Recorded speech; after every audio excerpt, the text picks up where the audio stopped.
An esteemed congratulations to all our winners this morning. I invite Honorable Dr. Veerappa Moily, the former Chief Minister of Karnataka and the former Union Minister of India, this year's recipient of the APJ Abdul Kalam Lifetime Achievement Award, for his acceptance speech on behalf of all the 2022 Sansad Ratna awardees. Over to you, sir.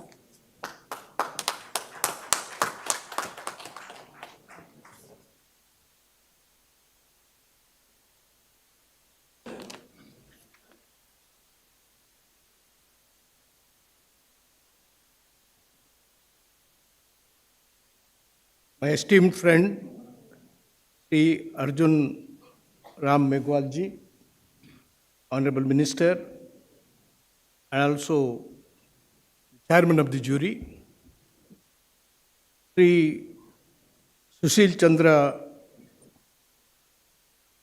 Chief Election Commissioner of India,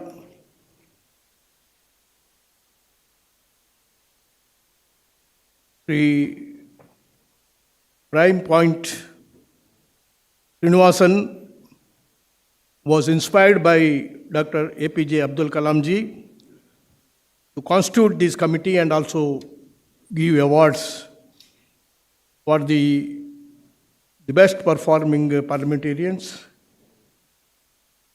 Shri Barne ji, Shri N.K. Premachandran ji, Srimati Priyadarshini Rahul ji, all the honorable members of the parliament who got this prestigious, unique award, members of the press,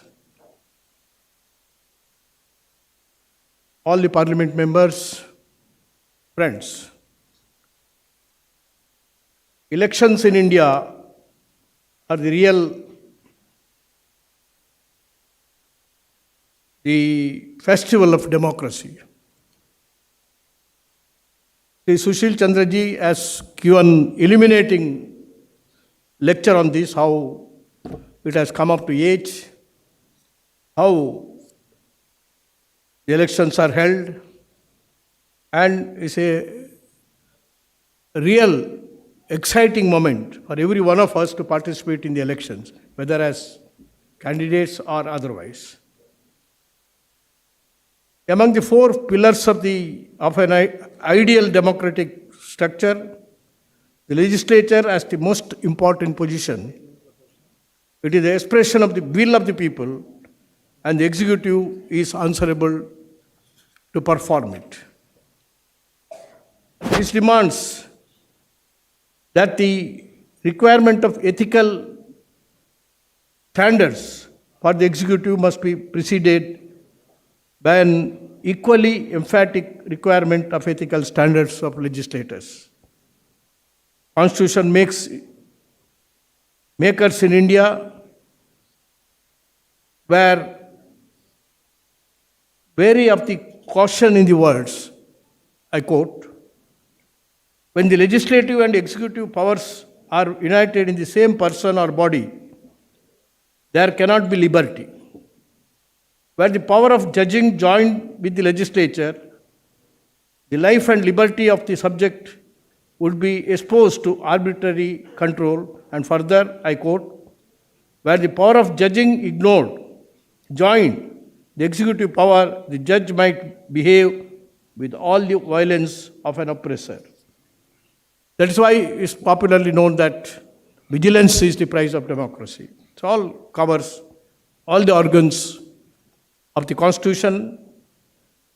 Thus, in order to ensure that the basic structure of the Constitution is not eroded, that the fundamental rights are not abridged, that the rule of law always prevails, and that the Constitution remain supreme lex. The fundamental and the paramount law of the land, the concept of judicial review, has been planted as the instrumentality, and the Constitution has been declared to be the touchstone of validity of all acts of each organ. Further, in order to guarantee that the rule of law would inure to and for everyone, and the promises made by the Constitution would not remain mere paper promises. The constitution makers made provisions for independence of the judiciary. Ethics in politics is quite important. Even when there are no ethics committee in the parliament, during Jawaharlal Nehru's time, there was one Mudgal, a parliamentarian, who did only this, nowadays we can call it an insignificant job. He recommended some favors to somebody, that's all. Whether it was acted upon or it was motivated by some other extraneous consideration, still it is not known. But no less than a Prime Minister of this country moved a resolution in the Lok Sabha to disqualify that Mr. Mudgal for having given a recommendation letter. Just imagine, only recommendation letter.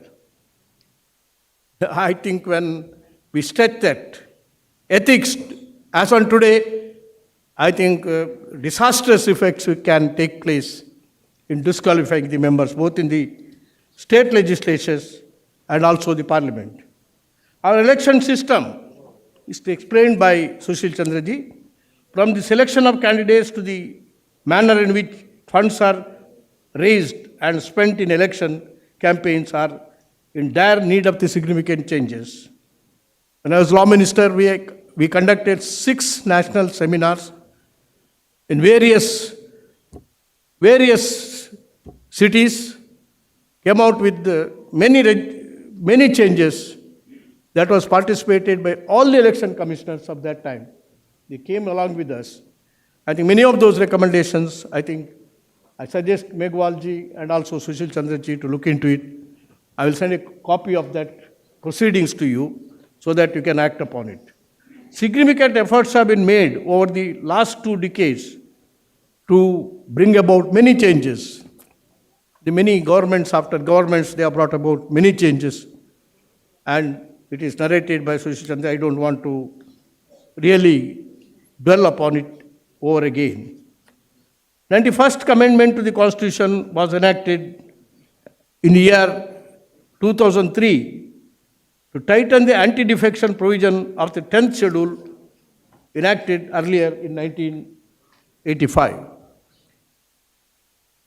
Now, looking back, the anti-defection law has been watered down both by the laches and also by the judiciary. The incumbent able to contest for at least at another term. There should be deterrents. The criminalization of our political system has been observed almost unanimously by all committees on politics and electoral system. It is widely believed that the cost of fighting elections has climbed far above the legal spending limits. This has resulted in lack of transparency, widespread corruption, and the persuasiveness of so-called black money.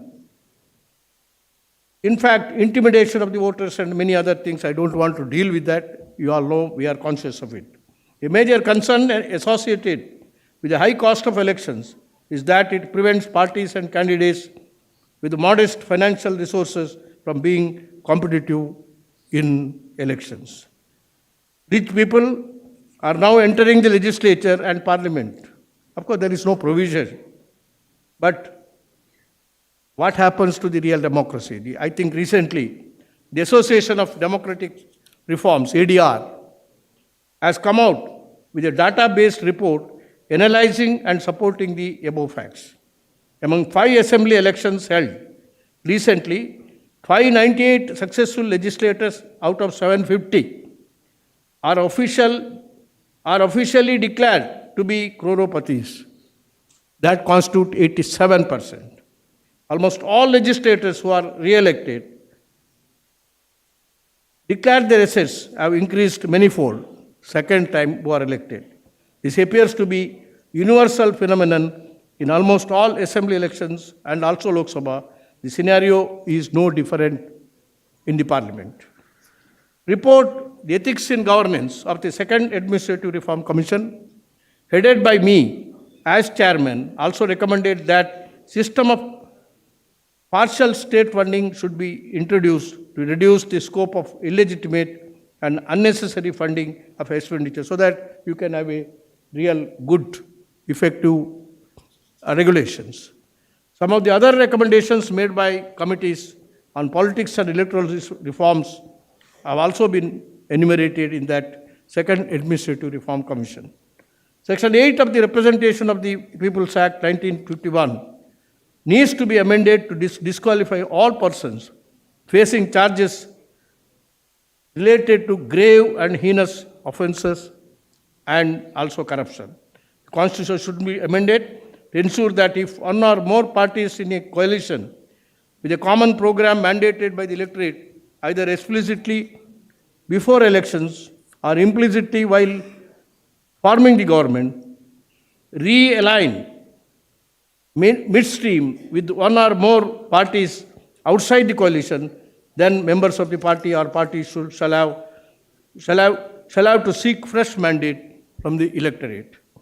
Special election tribunals have also been suggested because election petitions in the high courts takes a lot of time. Maybe it is such petitions are really frustrated. Election Commission has also recommended a number of them, and some of them I am very happy to learn from Sushil Chandra ji that many of them have been recommended. I think time has come for the nation to come out with radical legislations on many of the recommendations made by Election Commission of India, ARC, and many other, the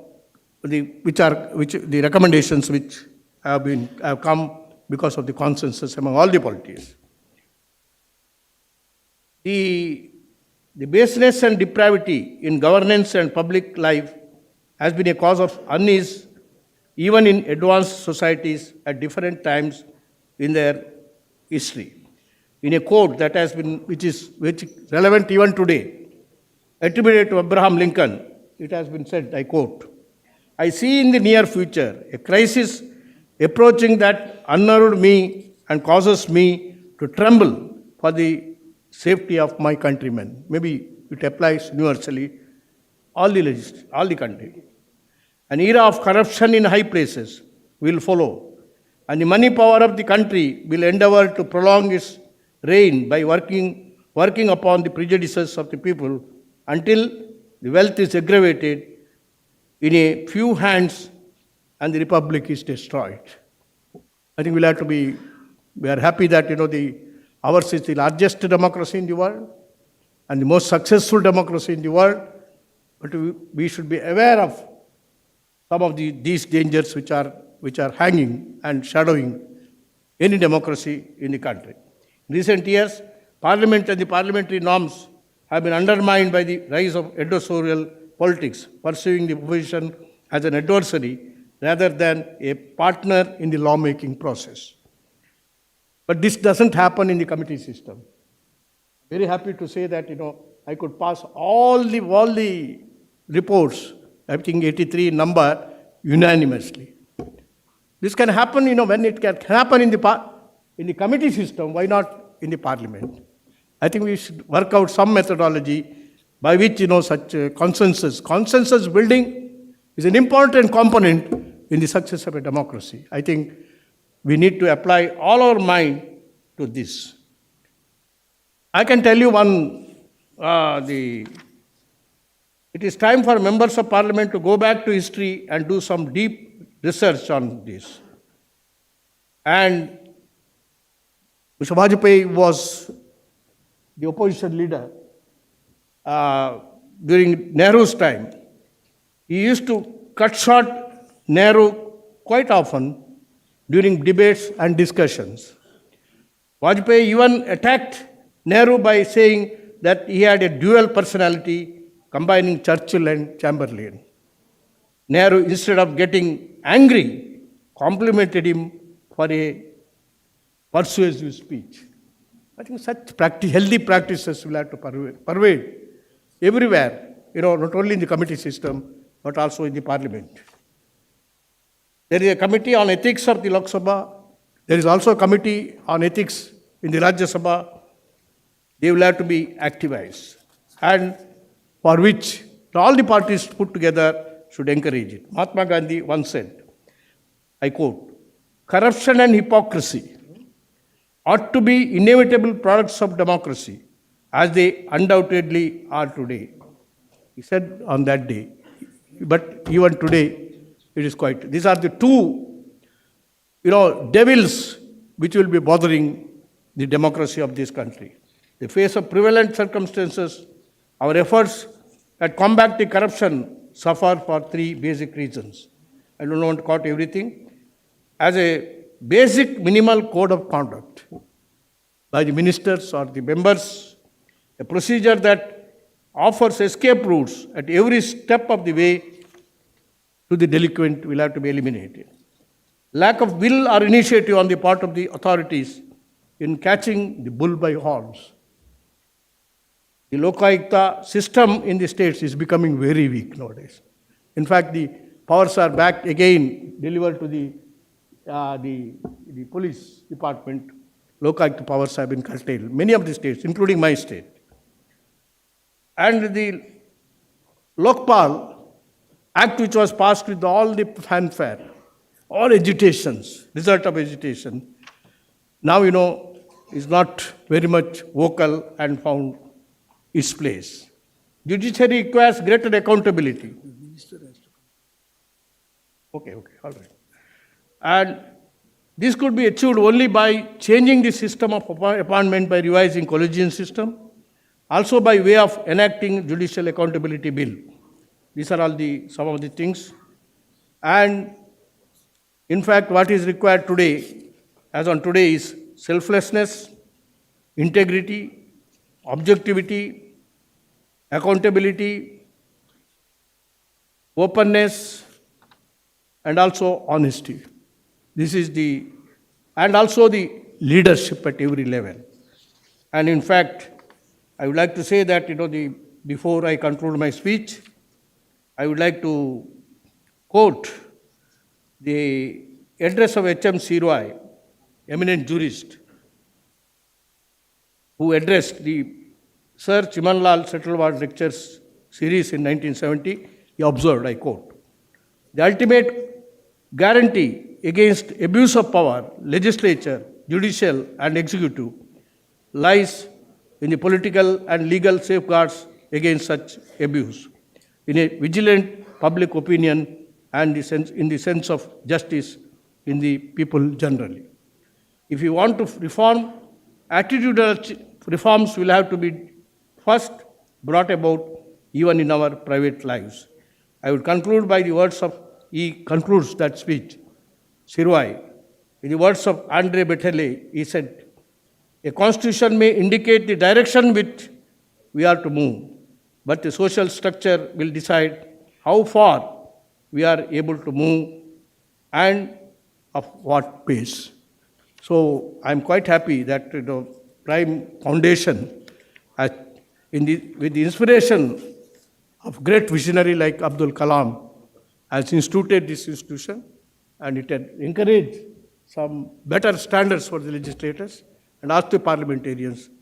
And I particularly thank him. I must also thank the juries for having selected me for the Abdul Kalam's Azad's the lifetime award for this. And thank you very much, the juries and also Prime Foundation. Thank you very much. All the best.